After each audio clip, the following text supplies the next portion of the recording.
খাউফুন আলাইহিম ওয়ালা হুম ইয়াহজানুন। চিৎকার করে বলুন আল্লাহু আকবার। আমার আল্লাহ বলে, আলা সাবধান, ইন্না নিশ্চয় আউলিয়া আল্লাহ, যারা আমার আউলিয়া, লা খাউফুন, তাদের কোনো ভয় নাই, ওয়ালা হুম ইয়াহজানুন, তাদের কোনো চিন্তা নাই, তাদের দুনিয়াতে চিন্তা নাই, আখিরাতে চিন্তা নাই। জবাব দিবে, যারা আল্লাহর আউলিয়া তাদের দুনিয়াতে ভয় নাই, তাদের আখিরাতে ভয় নাই। কিন্তু যেটা মিন দুনিয়া আউলিয়া, যারা দেবদেবী মূর্তিকে আউলিয়া হিসেবে মানে, তাদের ব্যাপারে আমার আল্লাহ বলে, তোমরা তাদেরকে ফলো কইরো না, তাদের অনুসরণ কইরো না, বরঞ্চ আমার আউলিয়া যারা, আমার বন্ধু যারা, তাদের সাথী হও, তাদের অনুসরণ করো, তাদের ফলো করো। কারণ তাদের দুনিয়াতে ভয় নাই, আখিরাতেও তাদের ভয় নাই।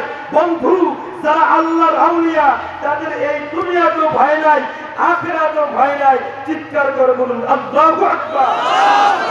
জগৎ বিখ্যাত হাদিসের কিতাব মিশকাতুল মাসাবির মধ্যে হযরত আবু হুরায়রা রাদিয়াল্লাহু তাআলা আনহু তিনার থেকে একটা হাদিস কারিমা এইভাবে বর্ণিত হয়েছে। ওয়া আন আবি হুরায়রা রাদিয়াল্লাহু তাআলা আনহু قال قال رسول الله صلى الله عليه وسلم إن الله إذا أحب عبدا دعا جبريل فقال إني أحب فلانا فأحبه قال فيحبه جبريل ثم ينادي في السماء فيقول إن الله يحب فلانا فأحبه فيحبه أهل السماء ثم يضاع له قبول في الأرض। চিৎকার করে বলুন আল্লাহু আকবার। যে হাদিস কালাম মিশকাতের মধ্যে আসছে, আর বিভিন্ন হাদিসের কিতাবের মধ্যে আসছে, আল্লাহর নবীর বিখ্যাত সাহাবী রাবিকুল শিরোমণি হযরত আবু হুরায়রা রাদিয়াল্লাহু তাআলা আনহু তিনার থেকে হাদিস বর্ণিত। আবু হুরায়রা বলে যে আল্লাহর হাবিব সাল্লাল্লাহু তাআলা আলাইহি ওয়াসাল্লাম তিনি ঘোষণা করেছেন, আল্লাহ যখন কোন বান্দাকে ভালোবাসে, আবু হুরায়রা রাদিয়াল্লাহু তাআলা আনহু থেকে বর্ণিত, আল্লাহ সেই চিন্তায় আল্লাহর হাবিব বলে যে আল্লাহ যদি কোনো বান্দাকে ভালোবাসে, জিবরাইলকে ডাকে, বলে জিবরাইল আমি অমুক ব্যক্তিকে ভালোবাসি, তোমরাও তাকে ভালোবাসো। জিবরাইল তাকে ভালোবাসে।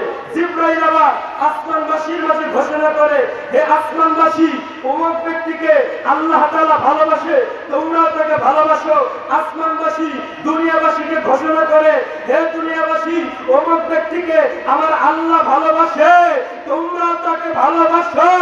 এরপরে এই আল্লাহ তাআলা ভালোবাসেন বিধায় তামাম পৃথিবী থেকে শুধু বাংলাদেশ না, দেখবে মাইনুদ্দিন চিস্তি আসমিরের নাম মানুষ মুখে মুখে জবানে জবানে নেয়।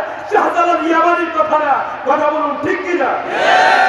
হযরত আব্দুল কাদের জিলানীর কথা মানুষ সেই এখনো পর্যন্ত তাদের কথা বলেন নাই। কেন? আব্দুল কাদের জিলানীকে আমার আল্লাহ ভালোবাসে, মুজাদ্দেদ আল-সিস্তানিকে আমার আল্লাহ ভালোবাসে, হযরত নূর মোহাম্মদ নিজামপুরীকে আমার আল্লাহ ভালোবাসে, গাউসে সাকালের শেখ সৈয়দ মহিউদ্দিনকে রাহমাতুল্লাহি আলাইহি তিনাকে আমার আল্লাহ ভালোবাসে। আমাদের